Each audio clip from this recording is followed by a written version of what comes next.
Greetings and salutations, and welcome to this episode of Playwright Spotlight. My name is James Eldon. My guest today is a former stunt performer and coordinator, as well as winner of the Academy of Motion Picture Arts and Sciences Nicholl Fellowship in Screenwriting for his screenplay, The Free Republic of Bobistan.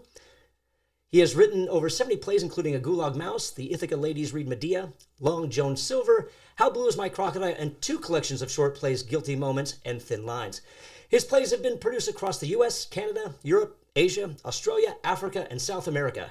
He has won the Joining Sword and Pen competition a record 3 times, the Todd McNerney National Playwriting Award, the Region 4 David Mark Cohen Playwriting Award, and was a finalist for the Woodward Newman Drama Award.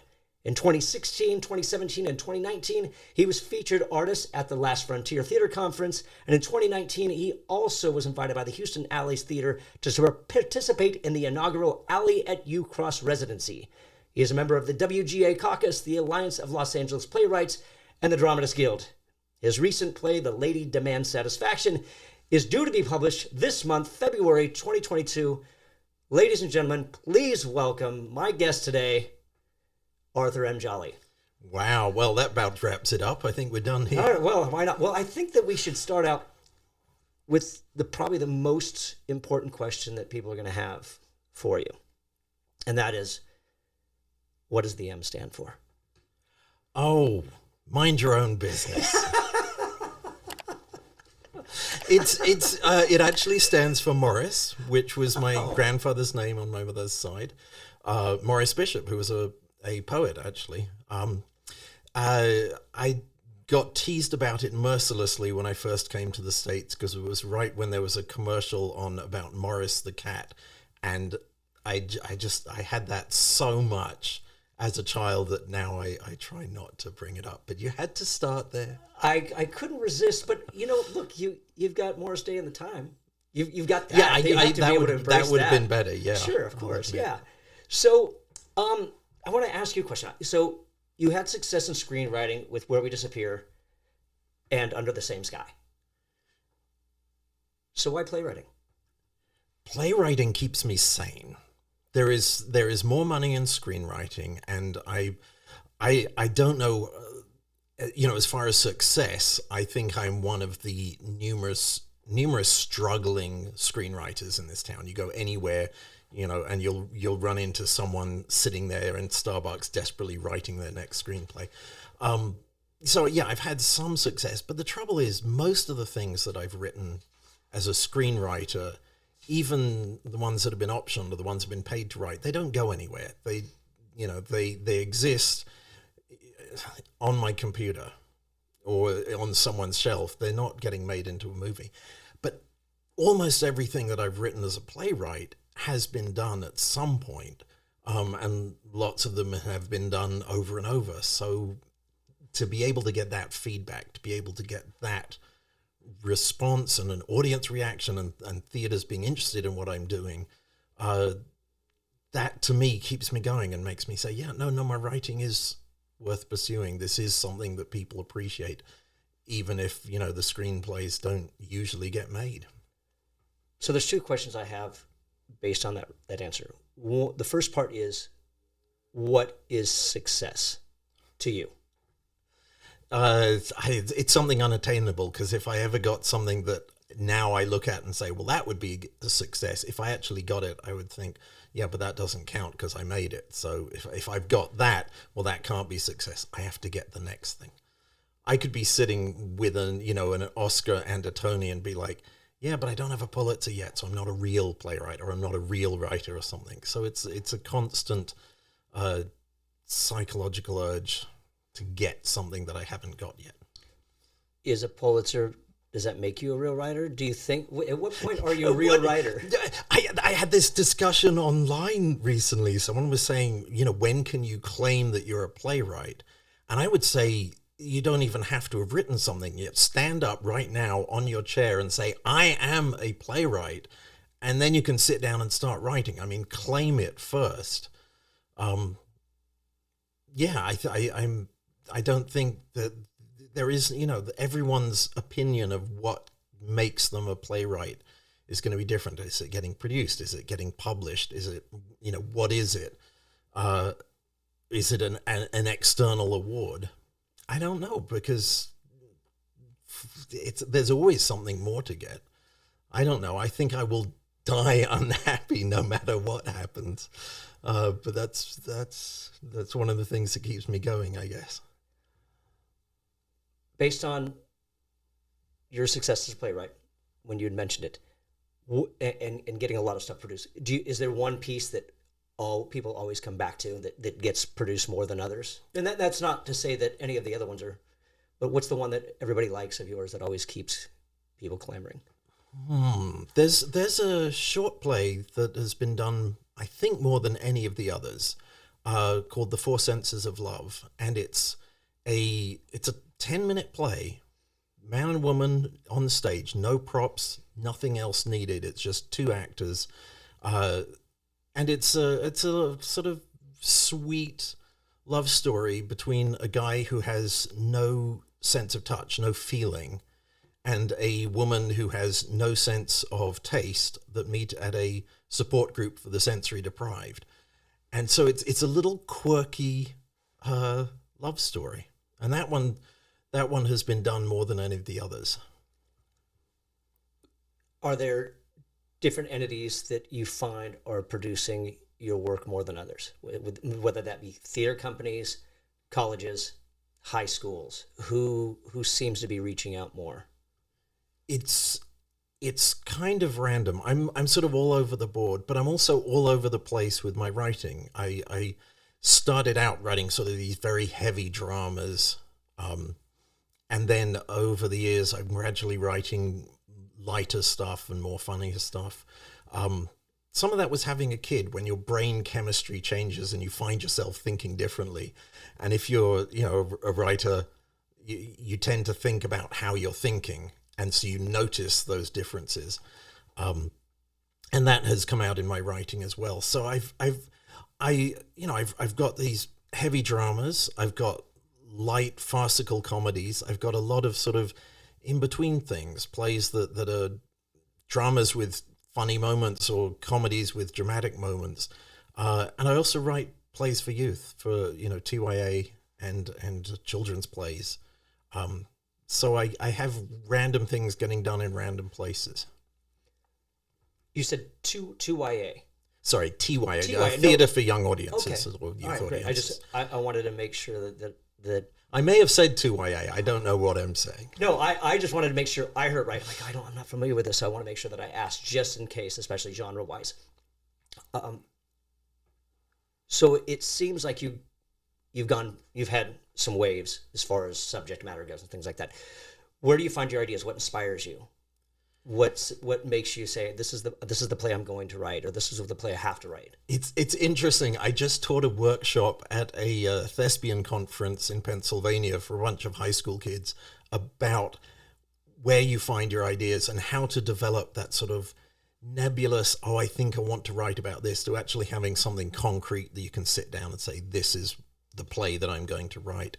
And I went through, to start that workshop, when I was thinking of teaching it, I went through everything that I've written, and more painfully, all the things that I'd started writing and didn't finish and went sort of halfway, and broke it down by the percentage. And 18% of the things I've written were written for theatres, specifically people putting out a call for plays on a particular subject or inspired by something. So those ideas are the ones that are most likely to get through to the end and get produced, partly by nature of the fact that they're written for someone, which then also gives you a deadline, gives you something to start with. One of the other places that I would strongly suggest people look at, suggest writers go to, are visual images. Bunch of plays I've written were inspired by a piece of art or a photo. Couple of those for a theater company. You mentioned A Gulag Mouse earlier. That was written for Babes with Blades in Chicago, which has a competition that uses a visual image as an inspiration, and you have to write that picture as a stage picture in your play somewhere. And that is, to me, a wonderful springboard but lots of other plays, because the visual image is a whole different part of your brain. So you can be sitting there staring at the blank page, and your brain can just kind of lock up as, what am I writing? What am I doing? And then you just sort of do a little end run about all the words, and all the trying to think of what you're writing gets frozen. And then you look at a visual image and it's a whole different part of the cortex, and that can free something up. So that was a good little trick for me to realize that has worked for me in the past. The festival that you mentioned, now does the actual physical picture have to appear within your piece, or? Yeah, it's Babes with Blades have been running this competition for 12 or 14 years or something. It's been going on for a while, and it goes alternate years. One year they look for a visual image that has women in a combat situation. And then the second year they have a play competition looking for plays and it does have to have that moment that from the picture happen on stage. But how it's interpreted and whether it's sort of more metaphorical or whether it's an actual moment is up to the writer. Does the audience get to see said pictures, or just the judges or whoever's in charge has to see that moment within the play? I'm trying to recall the times I've been there. I think part of the lobby display, they do have that photo up there. They are a female stage combat oriented company. So they were formed to look for plays that have fight roles for women. And I've won their competition 3 times, and I'm so proud and pleased to have been able to work with that theatre company. And then just a couple of years ago, they changed it so it was only open to women and women identifying playwrights. And it was well overdue. It was high time. It was, it's their whole orientation of the company is towards these things. And then it was high time to change to just being open to women, because it's judged blind. So I'm really pleased that I got to work with them, but I'm also no longer eligible, which is okay. Which was going to go to my next question of, is that where some of the inspiration for the lady demands satisfaction? Yes, that was the last time that I won, and I think the last time that male identifying playwrights were allowed to enter. And I actually brought this one here. I'll show it to the camera. There you go. Yeah. This has just been published. It was out today, officially. So, that was inspired. That was written for that competition. Inspired. That had several years with these very heavy, serious dramas, and not just mine, but by some other wonderful playwrights as well. And the image for this particular competition was a tree with a rather dour-looking woman holding a small sword and 2 women peering around the tree, one of whom is wearing a very big fake mustache. So I was like, okay, they're done with the heavy dramas. They want a comedy. They want something where they actually get to sling steel and do the sword fighting that they train in and don't get to use as much as the weaponless combat. So I looked at that image and I knew that had to happen. So I knew we needed to have someone in disguise. And the next thing is I sat down, I said, okay, what stage fights have I never seen anywhere? And I thought I could have a fight in the dark. I mean, that's been done before, that goes back to Chinese opera, has been doing that for hundreds of years. But okay, I'll put a fight in the dark in. And then I had the idea for a sword fight, a match between 2 fighters, both of which are trying to lose the match and touch the opponent's sword to their body. But it had to be set up in such a way that there were real stakes. It couldn't just be play, there had to be something really serious that hinges on losing this contest, and they couldn't tell anyone that they had to lose, and they couldn't know that the other person also is trying to lose, or that the whole dynamics of it wouldn't work. So trying to set up this moment with these incredibly complicated motivations took the entire play. I spent the first weeks and weeks trying to write it with the wrong character ending up in the fight in the end, and suddenly I realized it's like, no, it can't be that. It has to be the maid who has disguised herself as a man who is fighting. It just took working out the mechanics of it to make that plot moment happen organically and naturally and just arising out of circumstances. But boy, it was a lot of work just technically to get there.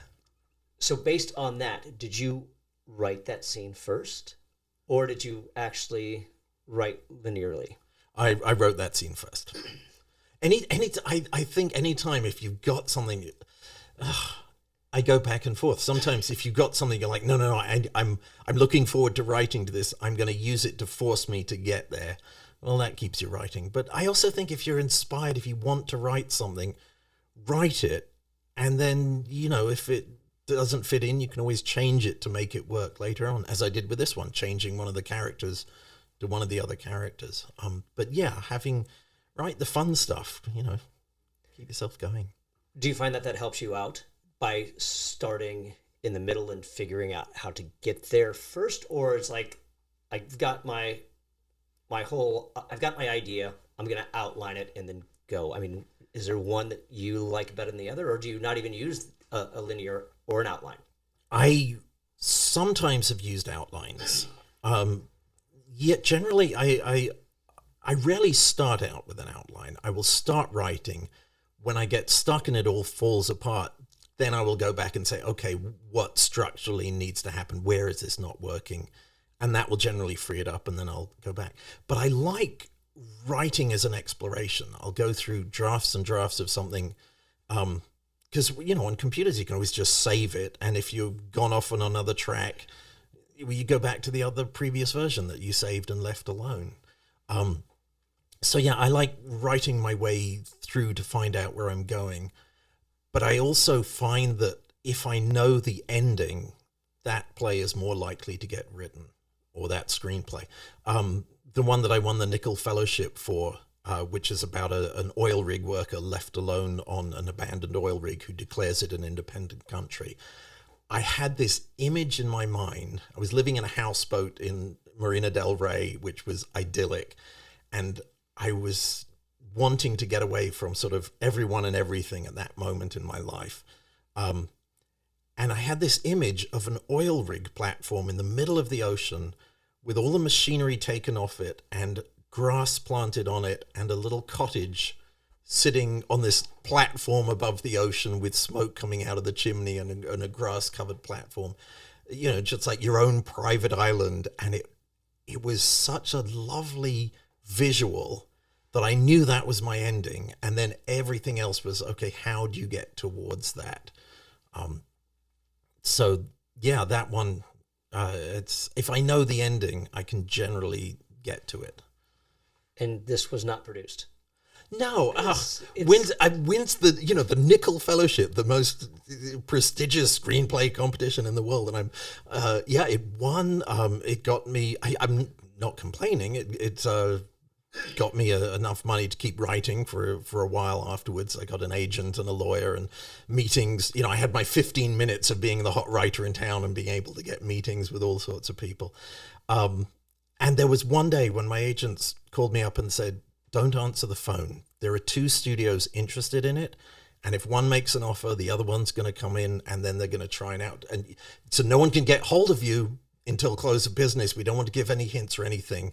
Just sit tight, don't answer the phone." So I sat tight. And at the end of the day, they called and said the first one didn't make an offer. The second one then wasn't interested. And at this point, everyone in town has read the screenplay.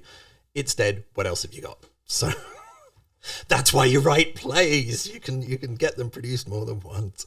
Fair enough. No, that's a great point, and that's question was certainly not to rub salt in any wound. It sounds like a No, fascinating just story. go ahead and poke me with a pencil while you're at it.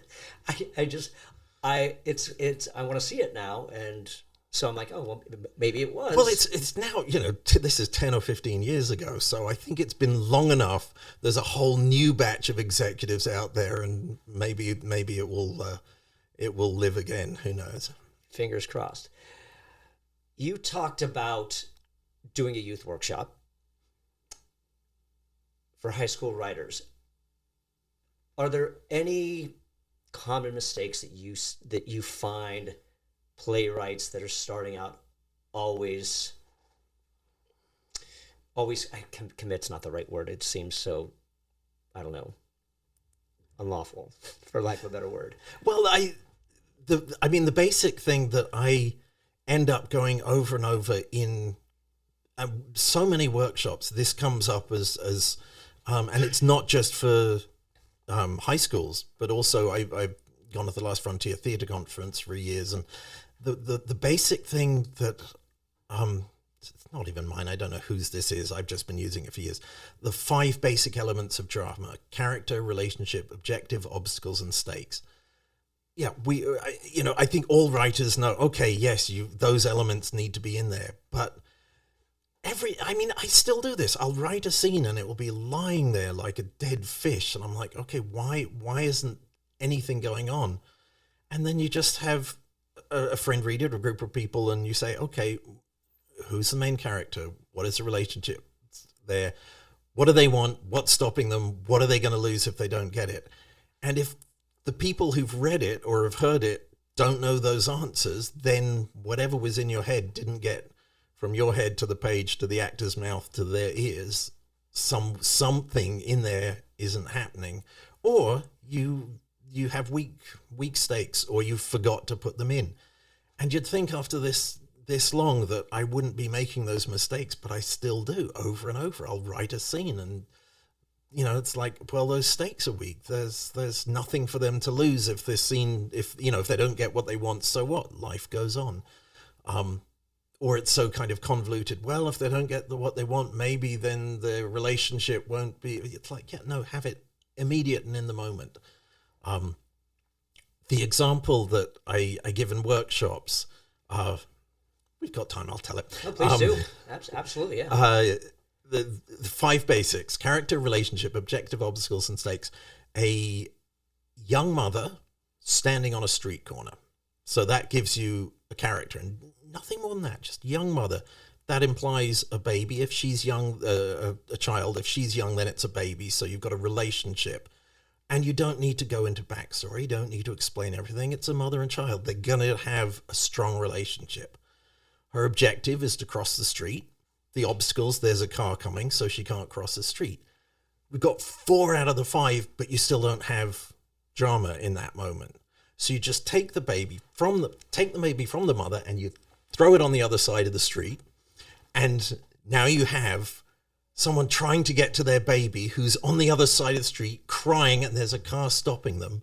And you can raise the stakes. The baby's in the back seat of her car and the windows are closed and the sun is on and the baby's crying, and now or you can just set the car on fire, and now the car is burning. She's trying to get across the street, and you have drama, and you can raise the obstacles. It's not a car coming, it's a truck, it's a bunch of trucks.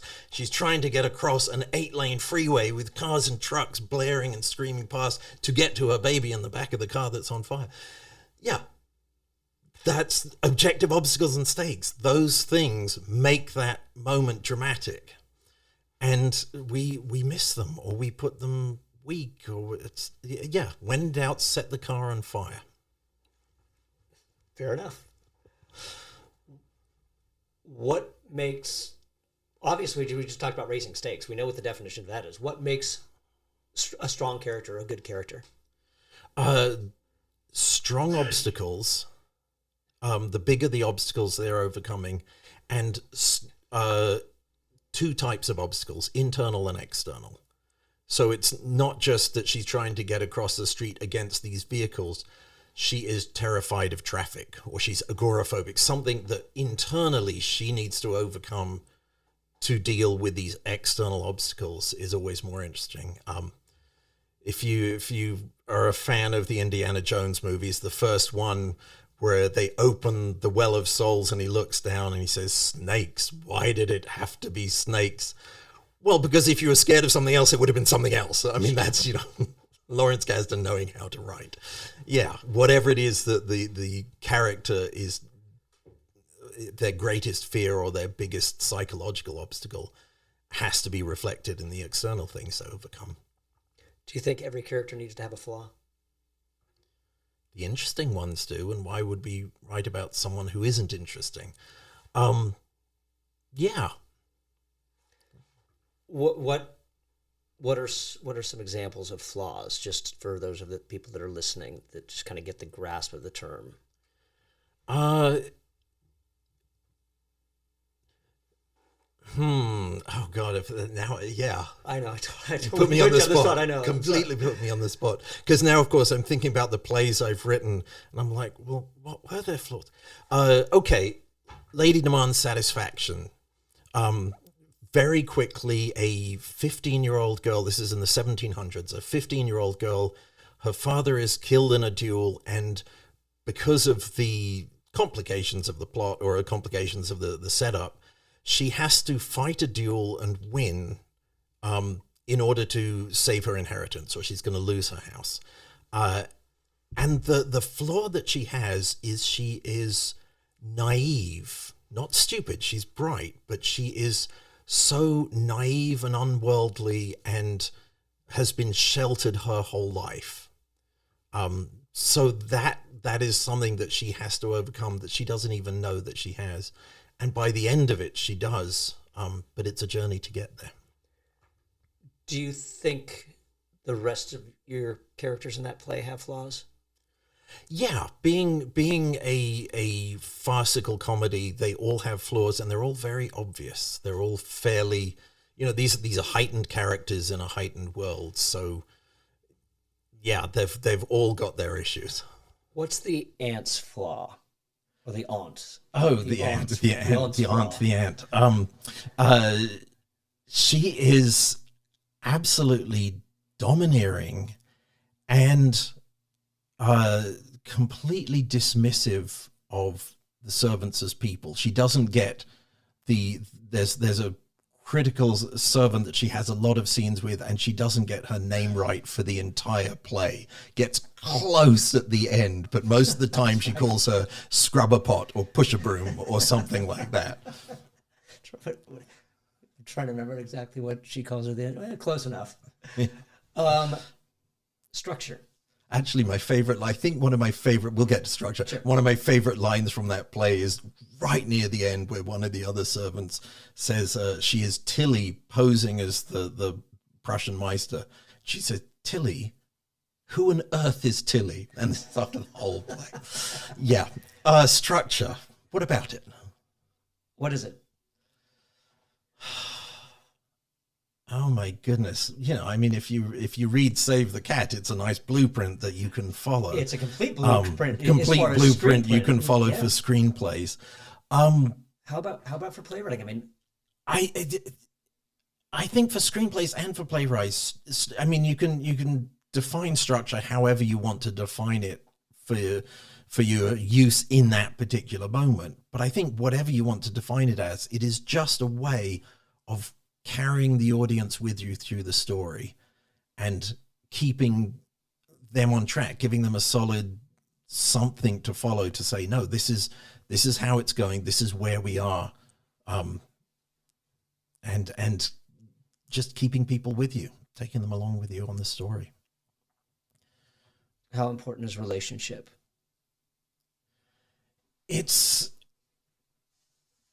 You can work around it, but boy, it's easier to start with. I read short plays for a play festival once, and I think about 30% of them were two strangers meet in a coffee shop, and then the play unfolds, and it's like you're setting yourself up to write the hardest thing, especially in a short play, of two strangers, and then I'm going to build a relationship between them that the audience will care about in the next 10, 15, 20 minutes, and then have something happen. why do that to yourself? Just start it off that they're two siblings who haven't spoken since the death of their mother 8 years ago. Or there's an absolutely wonderful play by, I think, Kelly Younger called Mandate, which is two guys in a bar talking, and you think they're strangers. And after a while, you learn that one of them is dating this woman and the other guy is her ex. And he has come to find out, he set up this date so they can meet, and he can find out what the other guy did wrong so he doesn't do it because he's so in love with her. And it's such a wonderful, intricate little relationship. And that makes it fascinating. So yeah, relationship is, it's, you know, we go to plays to see human beings. You don't go to a play to see an explosion. You go to a movie for explosions and dramatic action. If you're going to the theater, you want to see human relationships. On that note, going back to putting a relationship in and not strangers, why do you think that Zoo's story does so well and such a success, talking about two complete strangers? You can do it. It's harder in a short play. It can be done. I was thinking, I don't actually know Zoo's story well enough, but I was thinking about Romeo and Juliet. It's like, okay, they're two strangers who meet for this passionate moment, but you are still given all of this backstory of the Montagues and the Capulets, and they're strangers, but they're not strangers in that world. They are you have a clearly defined relationship between the two. So I think it's probably giving them characters and backstory that have an implied relationship, even if the characters are strangers. So what is going to make it possible to write that strangers meeting story? Sure.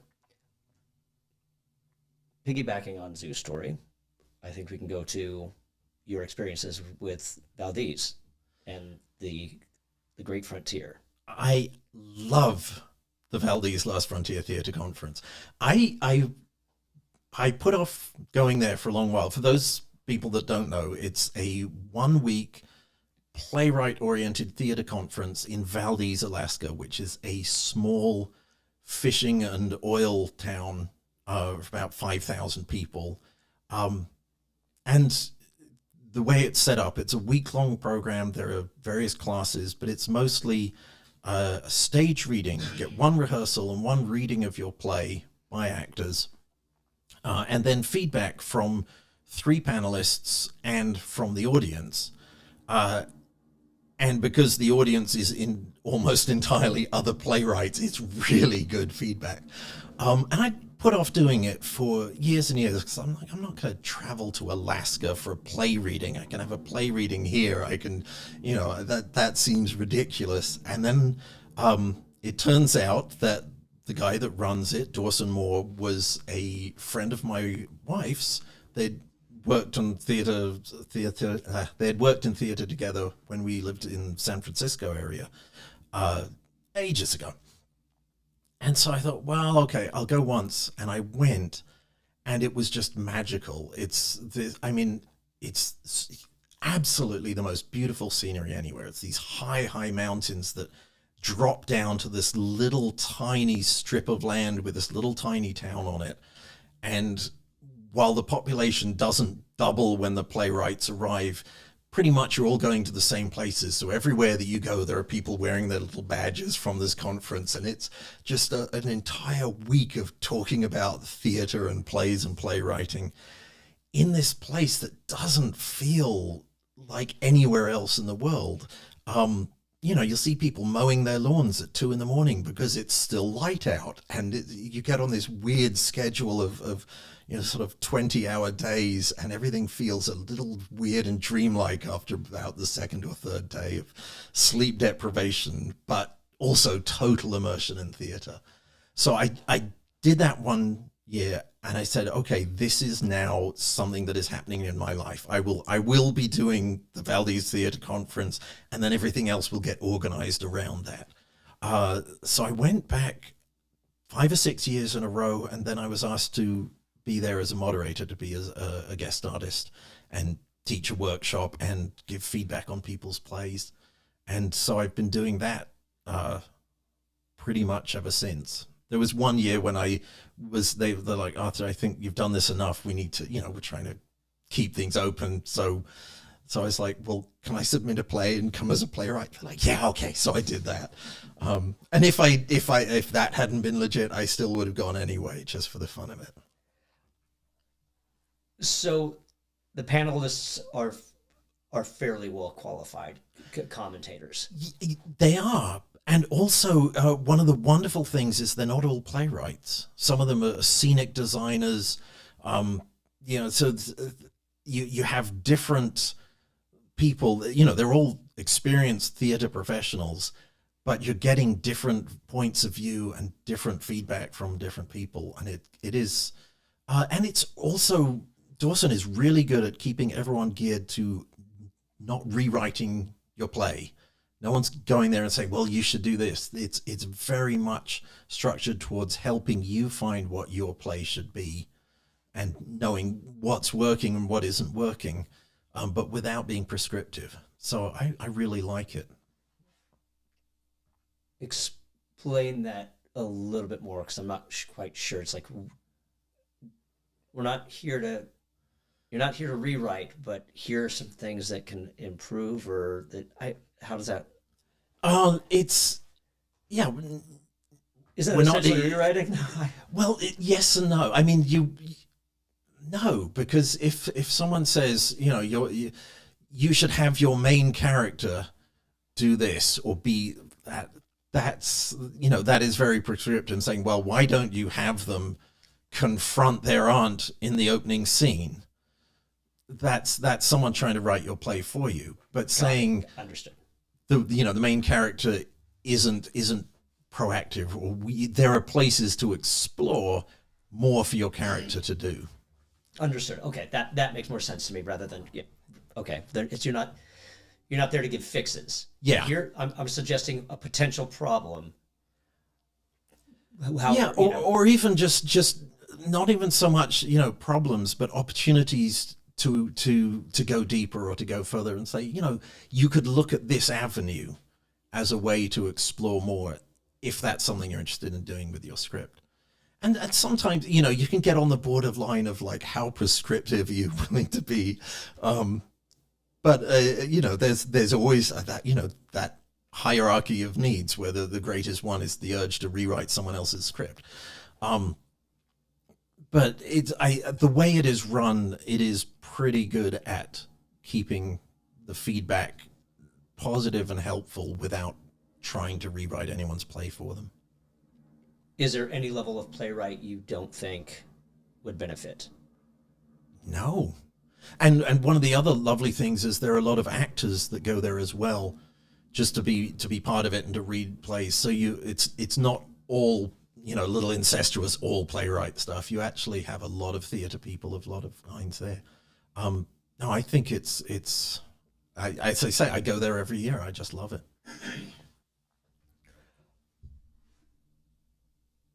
What's a day? What's a day look like? Because you mentioned like people mowing their lawns at 2:00 in the morning.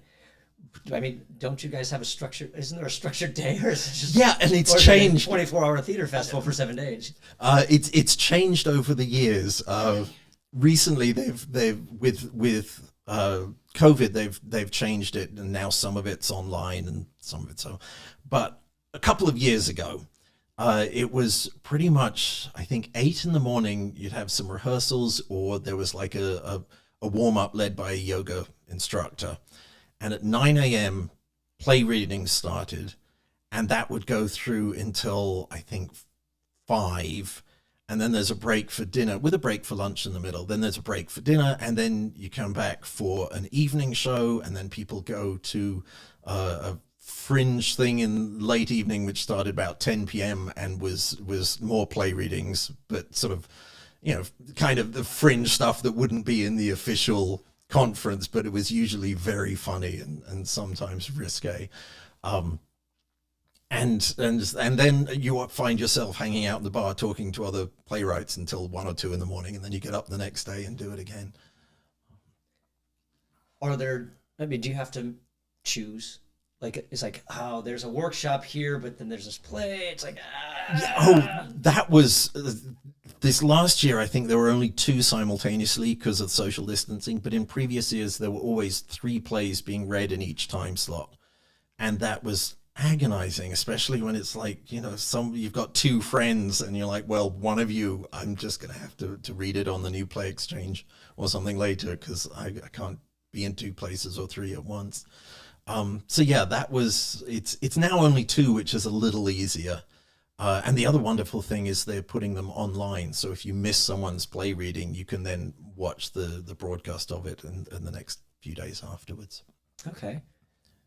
You brought it up. So let's talk about the New Play Exchange. It's come up a couple times. Both Valdez and the New Play Exchange have both come up. I have very little experience with either. I did finally join New Play Exchange, so I was able to read some of your work.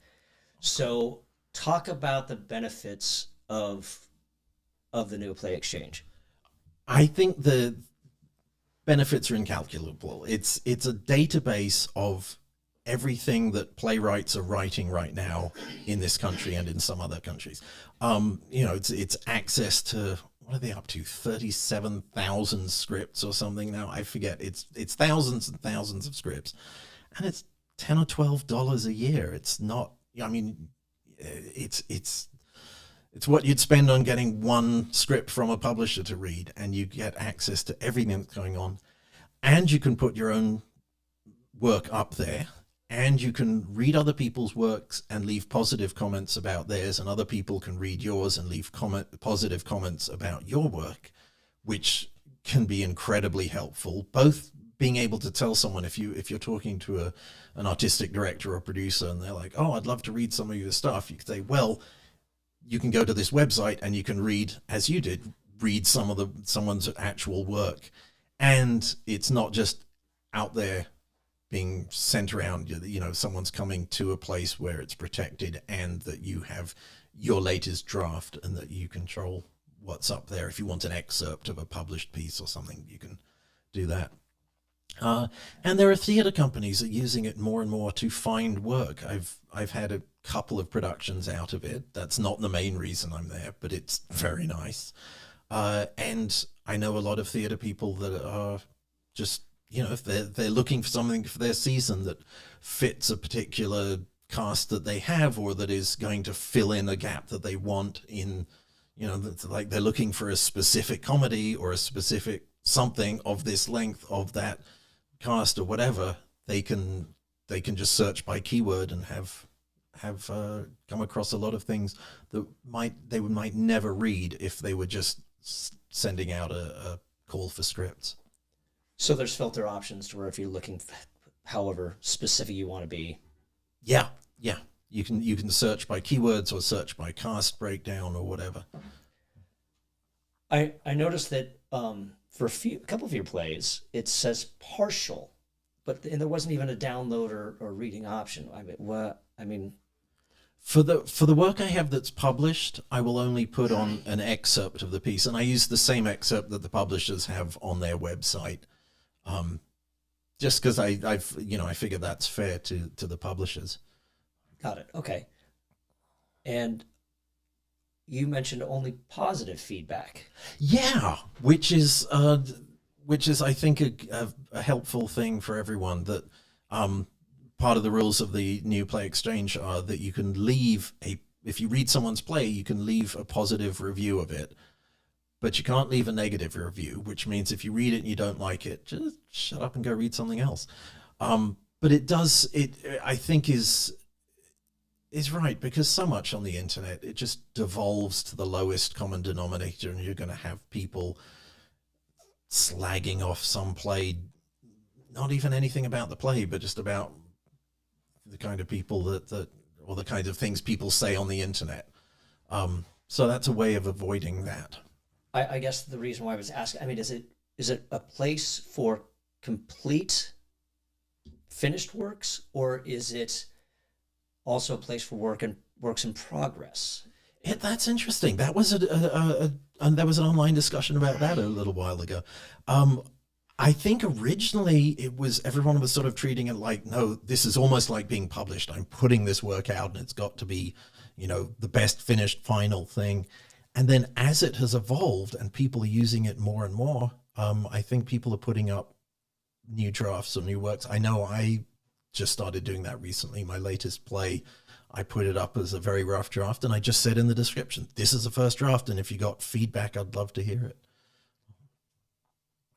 So feedback isn't necessarily, of course, wouldn't be necessarily a negative comment. Yeah, if they were leaving a public comment, it would be something positive. But I also was like, send me an email. You can contact someone. There is there's a way of contacting that goes through the New Play Exchange, so you're not necessarily knowing someone's email address or whatever, and you can still send something to a playwright that you don't know. Are there any negatives to being on this? I haven't found any. I haven't heard of any, theoretically it might be possible for a theater to find someone's play and produce it without telling them or paying them, but I haven't heard of it happening. And, why would you? If you've got all the contact info and everything right there, just talk to the playwright. Obviously not through New Play Exchange, so I'm going to be a little more specific in this regard, because in one of our earlier interviews, it did happen where one of the playwrights that I interviewed, she says that she likes to use unique titles to do. So you Google can do a Google alert. Yeah, have a Google alert on your titles. Yeah. No, I mean, plays do get produced.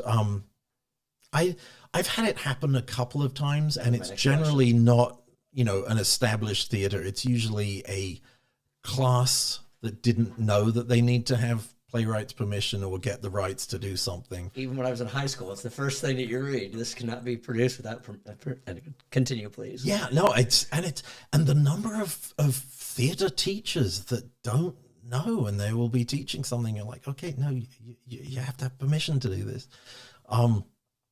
In certain things, there's exceptions for in-class work or whatever. But yeah, it happens once in a while. I've had it happen a couple of times, but... Did you find out through the Google alert? Is that how you found out? Google alert or searching for terms that are in there or things, yeah. And that's the nice thing about being published, is that you then just send a note to the publisher and you let them be the bad guys and handle it, and then you get a check a little while later, which is quite nice usually. So you never confronted yourself or anything like that? No, I try and stay out of that. And honestly, there have been a couple that I've seen, there was some production in Malaysia or somewhere, and I was just like, okay, so what? It really doesn't affect me, so just let it go. Do you like seeing your work on stage? Are you comfortable with that? I love it. The reason the very first play I ever wrote was a 10-minute play. I'd never written a play. I'd seen, I'd been writing short stories and things kind of as a very occasional hobby. And I saw a note online for a theater company looking for 10-minute plays. And I thought, well, how hard can that be? It's 10 minutes. I'm going to write one. Sat down, wrote this thing in about 45 minutes and sent it off. And thank heavens it did get accepted. If it hadn't been, I probably would never have written another play. But it was, and it was the Miami City Theater's Summer Shorts Festival. And I was living in Alabama at the time. And so I was like, okay, I'll go to Florida. I'll see my first play. And I went there, and I got to Miami, and every lamppost had a Summer Shorts Festival banner hanging off it as I drove in. I was like, oh my goodness, other people are going to see this. This is something real. But sitting in the audience, which was, this was a 300-seat equity production, and hearing a whole audience just react to this thing that I'd just written was so amazing and so exciting that I was just transformed. I was like, okay, this is what I should have been writing all along. So I absolutely love it. There was a long period in the beginning when I would sit right at the back, sometimes with a little flask, just being, just so stressed of like, are they going to like it or are they not? And I think at this point, I'm always nervous, but it's the thrill of a roller coaster. It's like, no, this is going to be good. This is going to be exciting. So I don't sit all the way in the back, and I certainly don't drink anymore, but it's nervous and excitement rather than sheer abject terror. Do you ever just sneak in to see your own? And I don't mean sneak in. You go through, you pay your ticket, you go show up at a performance. Usually they give me a ticket, which is nice too. But so you announce that you're coming. You've never just like, I'm not even going to tell them. I'm just going to show up, watch it, sneak out with the audience, and. I've gone in without telling people. If it's something, usually they know, or I'm telling them. But yeah, I've gone to see a couple of shows where where I just sort of went in and was part of the audience. But I don't sneak out. I always go and say hi to the actors afterwards because I'm so grateful, and I just wanted to, to thank them for being a part of what's inside my head and bringing it out there. I mean, I love that.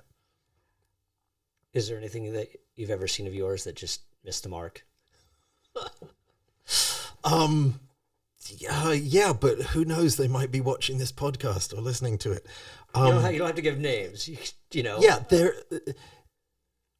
I don't think I've ever seen anything that I have just absolutely hated and just been like, oh God, they're just, how dare they do this to my work? But there have been a couple of things when I'm like, oh man, you just, you went for the drama, and it's like, there's so much comedy there, and you guys could have been playing that up, and it would have been a much more enjoyable show because it wasn't what was in my head, and what's in my head is always the perfect way of doing it.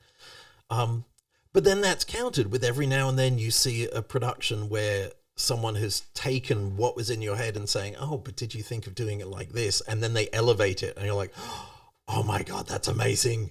I'm brilliant for almost thinking of that, but they caught it, so that counts. I still get the kudos, It's a collaborative art form. If you want something that is only what was in your head, then you write a novel, and then that's what people get. No, it's there have been times when I've wished they've done things differently, and there have been times when I've been so pleased by what they brought to it that those things balance out. Well, you did something when I was reading. The Lady Demands Satisfaction. Excuse me. I've always been against, and I'm being open with this right now because I've always been of the ilk when I do my workshops.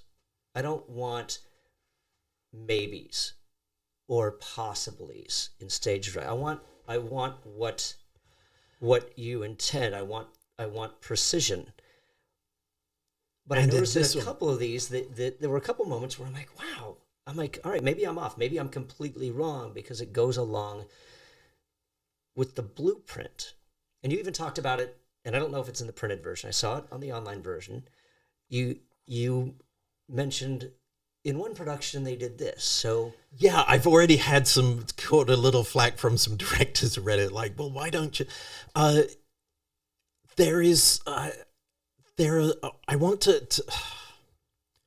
don't want to say you have to do this because I've worked in too many theaters that have a tight budget or a limited space or whatever, and I want people to think, yeah, we can do this show.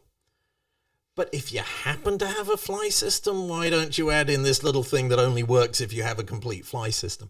So I wanted to open it up to lots of opportunities. Not lots. There are only a couple of moments when I say, if you can do this, you can do this, or if you want to do this, there is an optional fight scene here if you want to add it. And it might be that's just me being wishy-washy or trying to get everything rather than saying, no, the play works best without this scene or with this scene, so you have to do it or you can't do the play.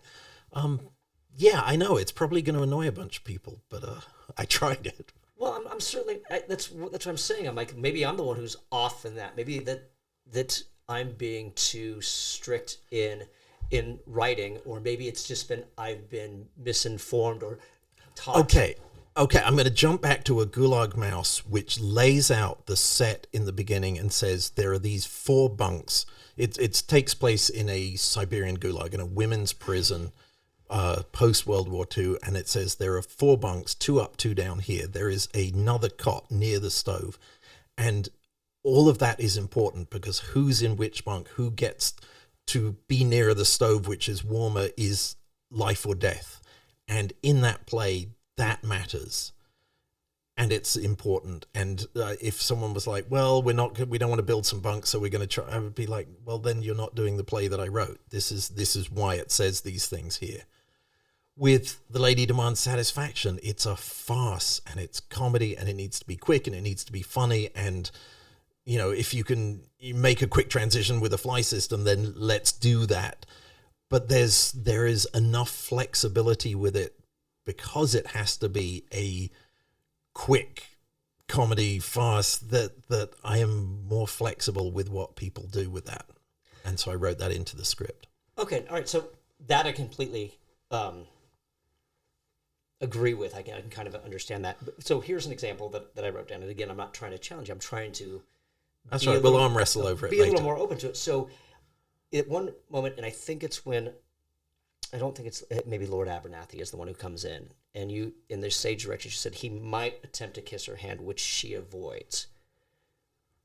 Why? Why not just like he attempts to kiss her hand and she avoids it? It just, especially if it's a farce. So why is it a might opposed to an actual?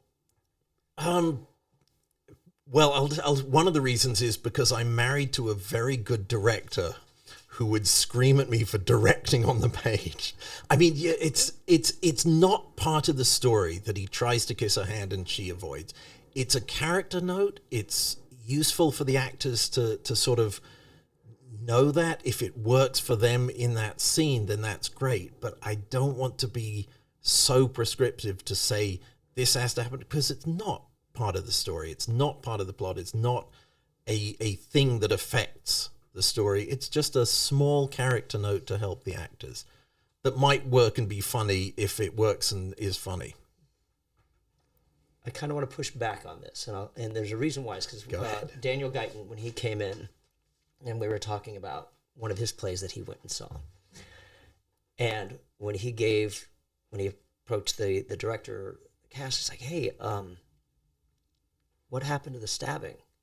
There's a character that gets stabbed here. Oh, we took all the stage directions out." Yeah. So, but that's, I mean, to me, that makes my point more because I get so frustrated with directors that say, we crossed out the stage directions. And I'm like, well, did you only do plays that were written in like the 50s and before when stage directions were added by a stage manager later? It's like, no, modern playwrights, we are writing those directions and they are part of the story, which is why if I put a direction in, it's part of the damn story and you have to do it. So when I had the thing that isn't a stage direction that's part of the story, it was just like, nice little idea if it works. I put in maybe it happens. Okay, so I guess my pushback is just like, which one's directing, and which one is, you're not directing necessarily on the page. If you say, you're not directing on the page. He stabs the other character. That matters. Yeah, that's not directing. That is what happens. And if your play doesn't work without one character trying to kiss the other's hand and she won't let it, if that's critical and setting up something, if that's part of it, then that's not directing, that's the play. But if you say it happens and it doesn't matter, then it's directing. So I think my putting that might in there is to say, I'm not directing the play for you, I'm just giving you some options in case you need them. Which is why I'm a little bit more open to it now, because it's like, all right, I can kind of see this from that blueprint point of view. I mean, the other one that I also have an issue with is like, and I've seen it in a couple places where they use the word obviously. She is obviously crying. No, she's crying. There's no... Yeah. I don't know, maybe I'm just being a stickler, but there's just certain words that really bother me. And so when I got the might in there, I'm like, all right, maybe I'm just being a stickler. Maybe I'm just being I think it's a valid criticism. It may annoy some people. It may... I don't know, but... Yeah. I don't know. I only write to the best of my ability. What else can you do? And again, it's really it's certainly not a criticism. It's really kind of me being a little bit more open to structure, format. I don't know what the right terminology would be for something like this. So I mean, what's too much then? What's too much stage direction? What's too much action? Where do you draw the line? Of too much stage direction, I do try and limit it to what actually matters. If something's happening, it needs to happen. So I'm going to say that it happens. Some of that actually tying in, I may be going off on a tangent to avoid answering your question. Watch how cleverly I do this. Going back to some of the fight scenes, there are a couple of things in that play that are absolutely, this move has to happen because it's set up in the text. It's but a lot of it, and a lot of the fights in some of my other plays, almost nothing is prescriptive. It's like there is, a fight in which one character is using her strength and the other one is using her speed and her cunning.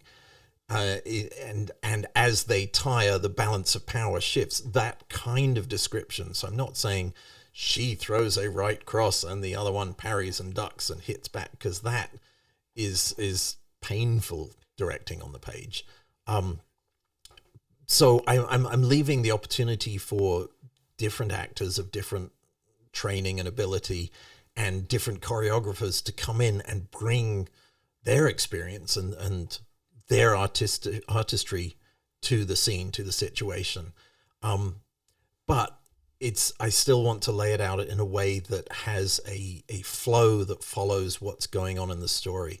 Because the fights are, when language breaks down and when things become physical, it's still the characters. It's still part of what's going on, is just being told physically rather than verbally. Do you know when you have a scene that's too long? Can you sense that yourself, or do you wait till you pass it along and wait for feedback? When do you? It's both. I mean, you can generally tell on the page when something is too long, or if you just fall in love with your language and are like, yeah, but this is so clever, so maybe I will just ignore the fact that nothing is actually changing between the characters. It's just pretty words, and then you have to try and restrain yourself and whittle down and focus and sharpen everything. And sometimes you really think that you've done that, and then you get into the rehearsals and you're watching a scene, you're like, oh my God, this is just dying. Yeah, maybe we don't actually need these couple pages or page or whatever it is. I'm an inveterate tinkerer. I'm constantly tweaking. Nothing is ever finished. I think, left to my own devices, I would be running after people on their way out of the theater saying, oh, by the way, that line in the second act, I thought of a funnier one. Let me tell it to you what it should have been. So yeah, it's you fix what you can on the page, and yeah, you can usually tell if a scene, if something is really long, oftentimes it's not that the scene is wrong, it's that the plot isn't happening, the characters aren't changing. There is something more fundamental than just length. It's actually dynamics that's soft. Do you go into a scene knowing that there's going to be a change, or does that just happen as you write?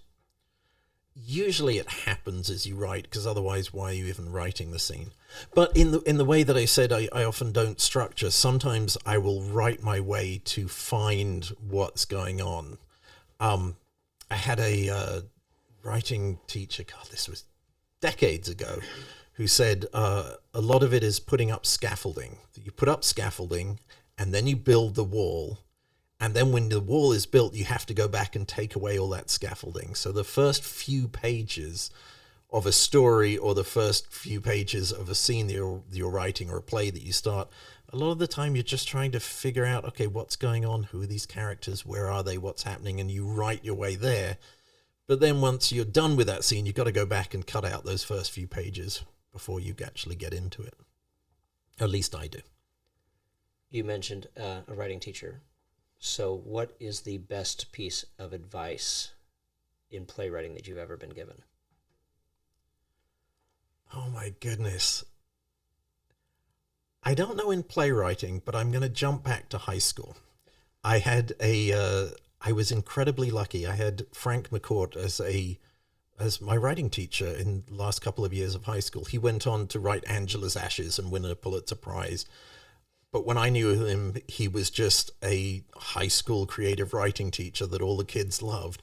And he said, we are all writers. You're always writing. When you see someone, I'm getting the exact words wrong, but if you see someone that you have a crush on and you start playing over scenarios in your head of what you're going to say, or are you going to talk to them, or how you're going to handle it, or if your boss yells at you for being late and you start dreaming up what you're going to respond, how all of that is writing, and that's something that everyone does. So we are all writers, and all you have to do is just put it down on paper. I like it. On that note, since you don't remember any advice that you were given, what is advice that you would give? Character relationship is obstacle stakes. I mean, just back to the basics. If you have those in there and you're writing something that means something to you, then you're going to have a good scene. You're going to have something that engages with people. Have you ever taught a playwriting class? Only in workshops. I haven't done something over a long period of time, which is nice that I get to come in and just sort of spend an hour and a half on structured rewriting or coming up with ideas or nice little focus things, and then I get to go away again. If you actually teach a long class, you've got to read everything else, everything that the students have written and give them feedback on it. So how does a workshop go for you? I mean, in that regard, since you've got a short amount of time, so... Well, I tend to want to focus on a particular aspect. The workshop let me try that in English. The workshop at the Thespian Festival that I just taught, I just sort of spent 20-25 minutes, and we went through different places to look for ideas and different ways of tricking your brain, little hacks that you can do to work with sense memory if you're trying to think of some event that happened in your life. And then we divided up into groups, and one group had a whole bunch of artistic pictures, and one group was specified of, a memory of something that happened to you at a particular point. I forget how I did it, but divided into groups of just 3 or 4 kids each of coming up with an idea, and they had to come up with a character and a relationship and objectives and obstacles and stakes, because once you've got those 5 things, you can start writing a scene, and you've got the meat and the structure of it, so you can launch into it. Does that work? Excuse me. Does that work not just for the play overall, but for each scene as well? Yeah, I think so. Okay. Publishing. You've had quite a bit of it. This one as well. Right. So what was the process? How did you when did you start shopping it around? How did you approach the publishers, the public? Yeah. When I started out writing, I was desperate to get published, because when going right back to the beginning of how do you know you're a successful writer, what does success look like? For a long while, it was like, if I got something published, then I'll be a real playwright. So I had a group of 10-minute plays that was published by a small publisher, and they'd all been produced, which I think is important. You don't want to put something up that you've never seen produced. Now I'm a little older and a little wiser, or a lot older and a little wiser. I would want to actually be in a full rehearsal with a play to really see how actors are working with it, and how, not just seeing it done and saying, okay, yeah, no, this part works and this bit I want to tweak, but seeing how much work did it take for the actors to get that? Is there something that just wasn't obvious on the page for 3 weeks of rehearsal, and finally they figured it out, and maybe you can just tweak a couple lines and it's easier for them. So knowing that the play is as good as you're going to get it first, I think really helps. And getting it published is, it's one more avenue for it to get out there. I absolutely love not being the one to deal with money and royalties and things. It's like, oh yeah, no, please have someone else take care of that for me. But in terms of being published, it's one more step. It's one more thing. It's not the end goal. So when later things were published, I think that first collection of 10 minutes, I kind of want to go back and rewrite half of them. When later things have been published, they were more developed. They were at a better place. I've forgotten what the question was now. It's okay. The process. I mean, the process of getting it published. Well, yes, but I guess it's two different things, to be honest with you, because and maybe that's why we kind of got lost, because it's you've finished your play, and then I guess if you're done, I guess then what's the next step for you in that regard? But I want to touch base going back to your shorts as well. Okay, so what is the next step? I mean, the next step is to get some productions and get some theaters interested. And there's so many different avenues and different ways. I don't want to say this is what you should do. What I have done is generally when I've had 3 or 4 productions and I'm comfortable with it, then I will send it to different publishers. Most of my stuff is with 2 publishers, Next Stage Press for the adult work and Youth Plays for the stuff aimed for schools and for theatre for young audiences. And they're both smaller companies. They're both run by people that I can call up and talk to, and they'll give me feedback if I send something. They're like, oh no, this is great, but would you consider doing this or this to make it more marketable or whatever? And I can actually have a conversation with them. And I can call them up and say, hey, a friend of mine wants to produce this play and they don't have the budget for it. I want to cut them a break. Can we do something about that? And they're small companies and they're responsive and they're friends now. So I actually really like that.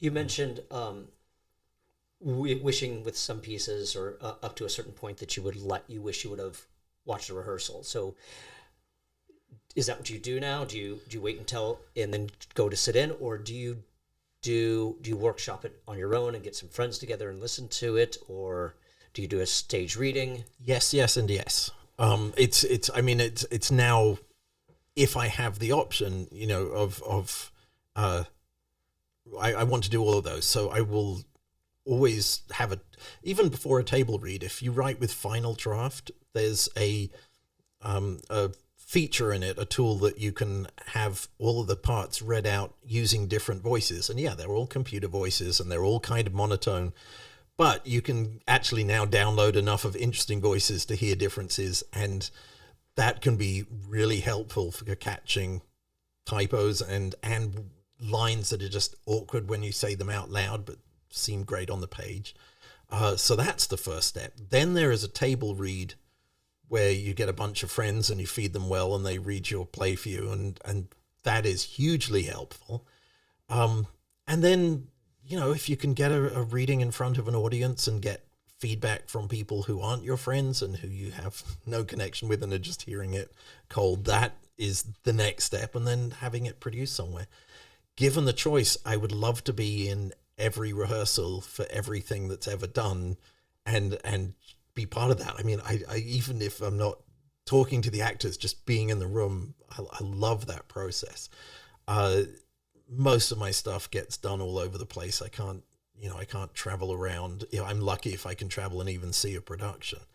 But if it's in town, if it's somewhere near, and I can swing it with my wife's schedule, we have a kid who needs looking after. If I can, I want to be there as much as I can.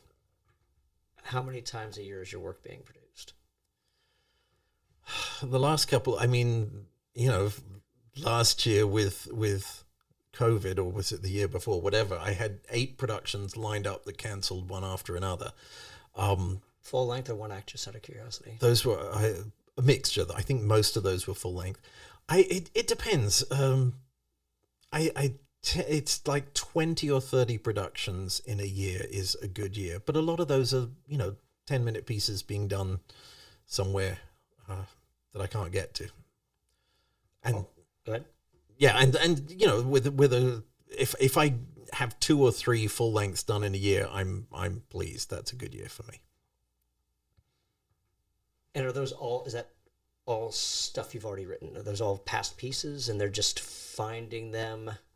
Or are these things you're submitting? Mixture of things I'm submitting, past pieces and new stuff that I'm working on with the theatre. Going back to your collections, your 2 right collection of short plays, you had them published. Were there any pieces in there that they were like, hey, these are all great, but this piece? No, I mean, maybe they thought that. They didn't express it to me. One of them is a collection of 3 one-acts, and I think they're all really solid. I think they should be done more, but hardly anyone does one-acts.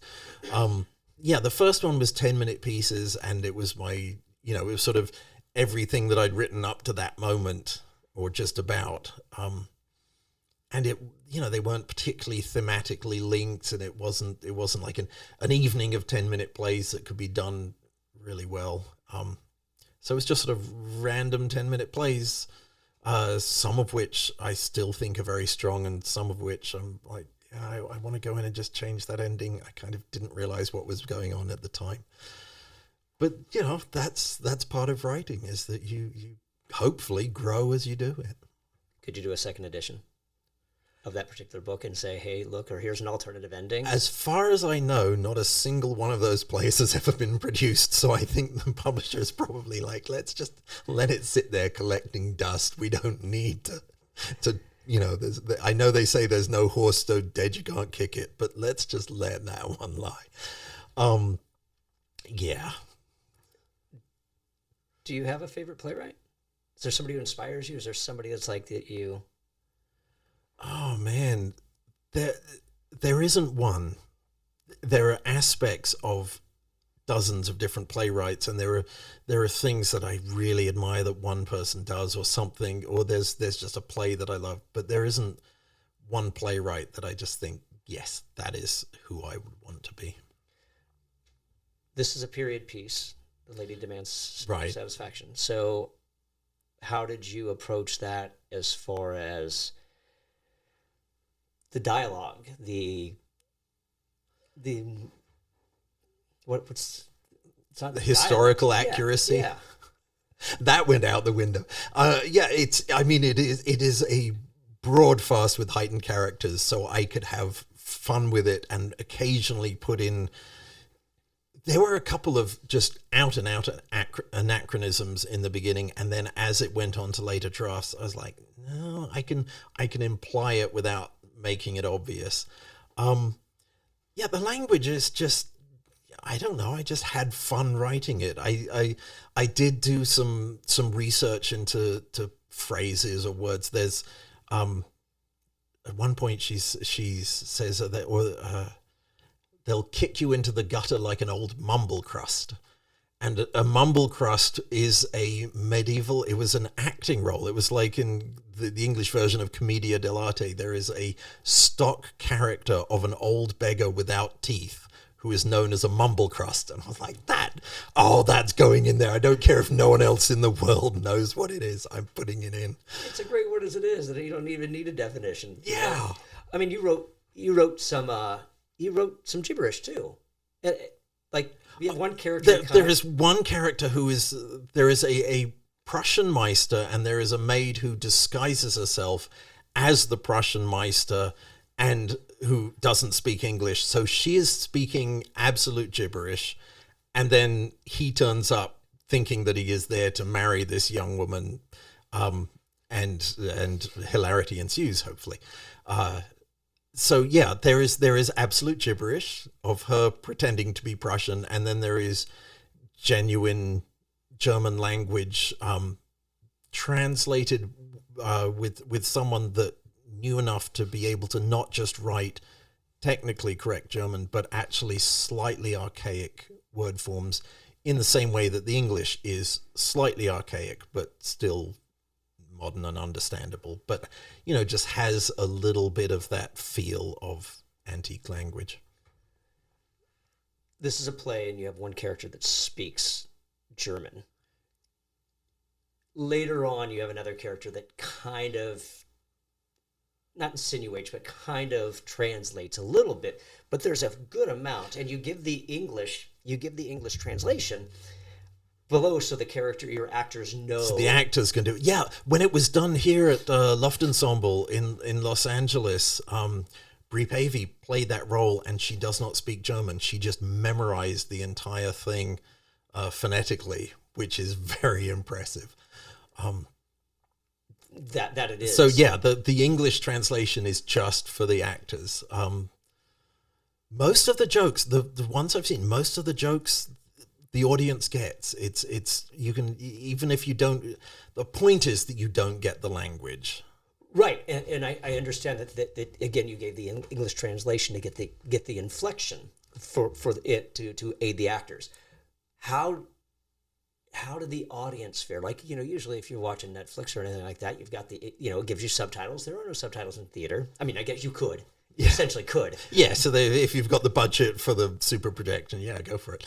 Right. Except I say in the stage directions at the beginning, if you are to be mindful of keeping the otherness of that character. So if you are doing super projections, I would like them to be in the German. And if you're doing an ASL translation, I would like it to not translate those words, because for me, I think the joy of that character is you know what's going on with them. You know when they fall in love with the maid. You know when they feel betrayed. You know there's this expression of love at the end of the play, even though you don't know the language. And that's what I like about that is I if it was being done in Europe, I would want to choose a completely different language because too many people there speak German.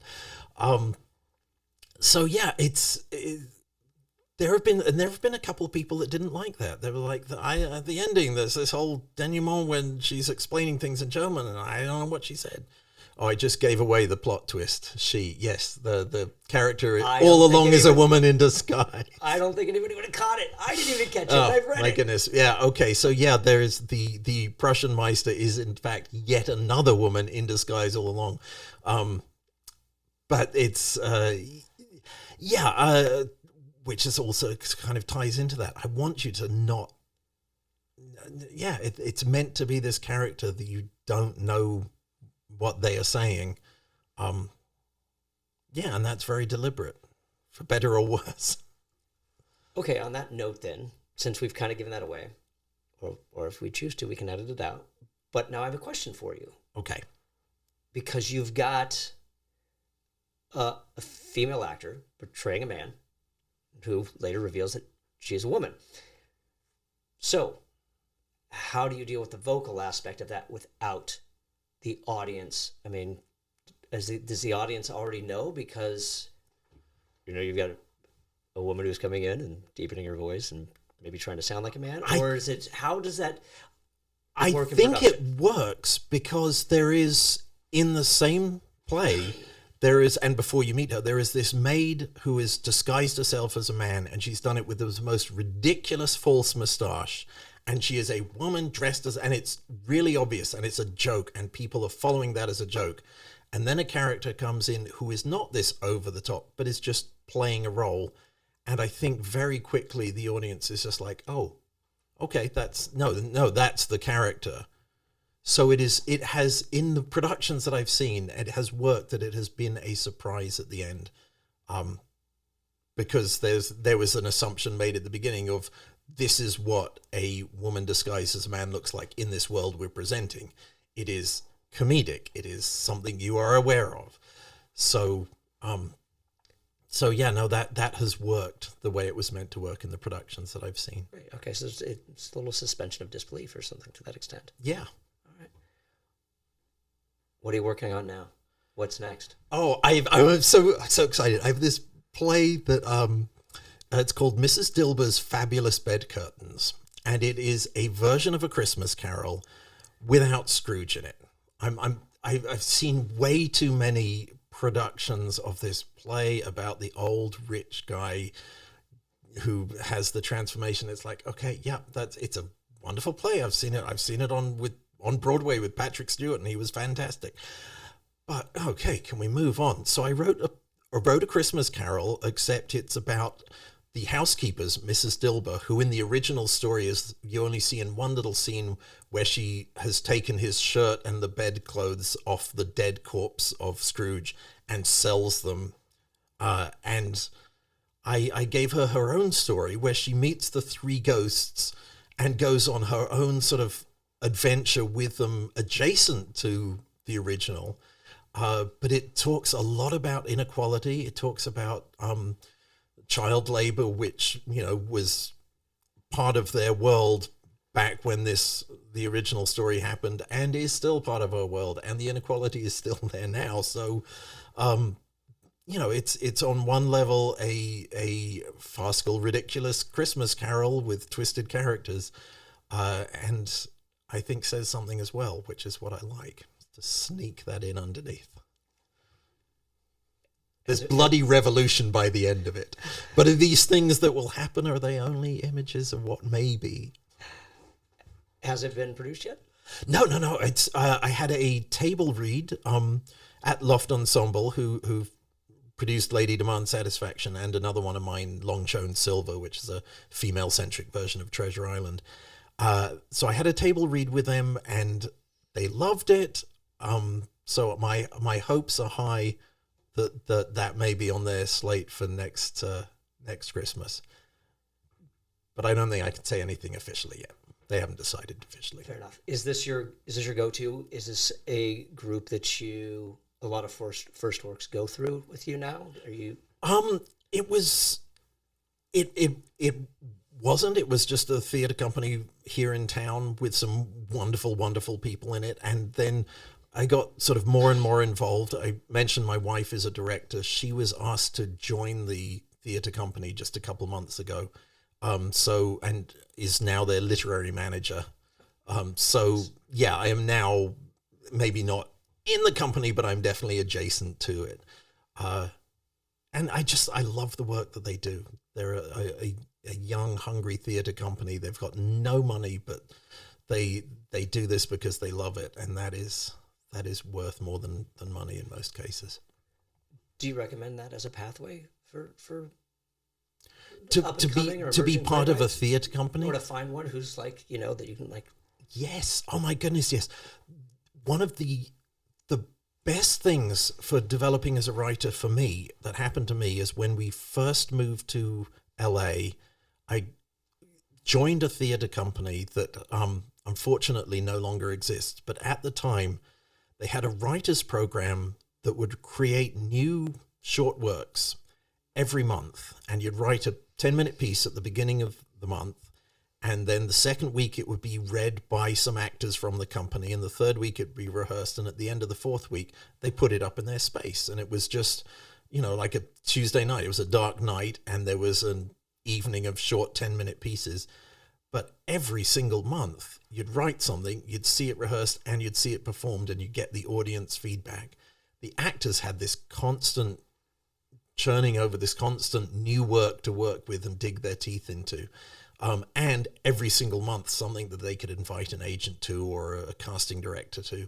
So it was this wonderful synchronous little situation that just the constant feedback and immediate feedback of, wow, that thing I wrote really worked and really landed. And then the next month, that thing I wrote didn't. Okay, what is the difference? What am I doing? What is, so that was some of the best training and best development that I could imagine. So yeah, if you're a writer and you can get in with a theater company, even if you're just, turning up and being an usher and sweeping the stage. I mopped the stage there more times than I can remember. It's just being a part of a theater company is going to help. And then hopefully they will sit around a table and read your play and maybe like it and put it up. Before we go, what's your favorite part about being a playwright? You can work in your pajamas. That's a big plus. It's the feedback. If you work in film, it's going to be a couple of years and you might be in the audience, but you're always going to be paying attention to how much they changed from what you had in mind. And in theater, it is the writer's medium, and they will put on the play that you wrote, and you will get to sit and hear people in real time connecting with what was in your head and is now in theirs. That's magic. That's thought transference. How can you not want to do that? I like it. Arthur Jolly, thank you for coming and sitting in on the Playwright Spotlight. Thank you so much for having me. This was fun. Thank you for watching this episode of Playwright Spotlight. If you liked this episode, be sure to give us a like and subscribe down below. Leave us a comment if there's any aspect of playwriting that we didn't cover that you'd like answers to sometime down the road.